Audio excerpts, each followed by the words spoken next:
There was a kind king. Every now and then, he would unexpectedly arrive, without providing much explanation, at the home of one of the city's residents and stay with them for 10 days.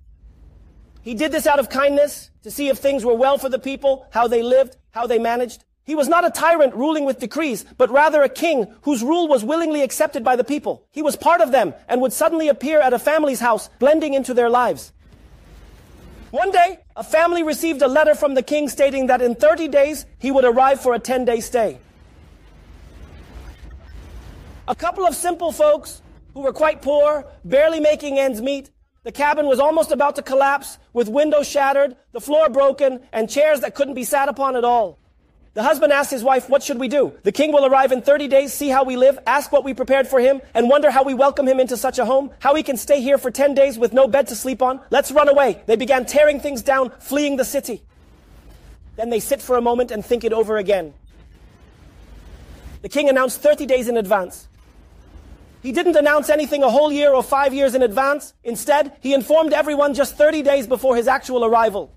Perhaps he expects that we will manage to fix what we are able to in those 30 days given to us. He likely doesn't expect us to completely transform the house into a grand palace in just 30 days. If he had wanted such an expectation, he would have given us a warning 5 years in advance. If he gives only a month's notice, it means he expects a change that can be accomplished within 30 days. So they decide to sit together, take stock of the house, review what needs fixing, and consider what can be resolved in 30 days.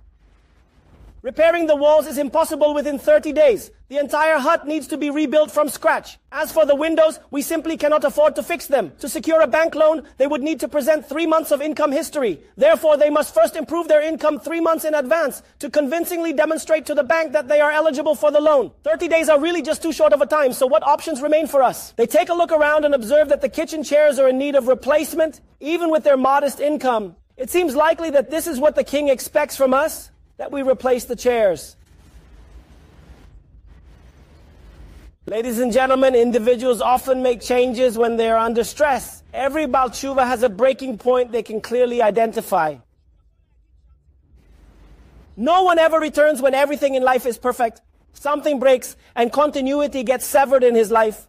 He eventually reaches a point where he acknowledges that life before wasn't enough, that life before doesn't satisfy, and when continuity breaks, from that break, he begins to rebuild himself anew. We, by the way, not just us, even Bali Tshuva, after they have stopped being Bali Tshuva, they find themselves facing the same problem as before. They no longer face major crises in life, no alarm clock urging them to make a big change. So, what is it that the God expects from us? He surely doesn't expect every one of us to become Rabbi Uri Zohar, right? We haven't sinned enough before, so we can't perform enough mitzvahs after. We haven't yet experienced a shock from which God expects us to reestablish ourselves and be reborn anew. He likely expects something else. And these are the 10 days of tshuva. The 10 days of tshuva serve for asking ourselves what we can fix in 10 days. What kind of change can we truly make in our life that 10 days are enough for? That's the essential duty of these meaningful days. The duty of these days is to renew ourselves. But with realistic tshuva, a change at a point where we don't, heaven forbid, have to lose money to achieve it. A change where awakening is enough to inherit what they called upon when the king is near and has come to the field.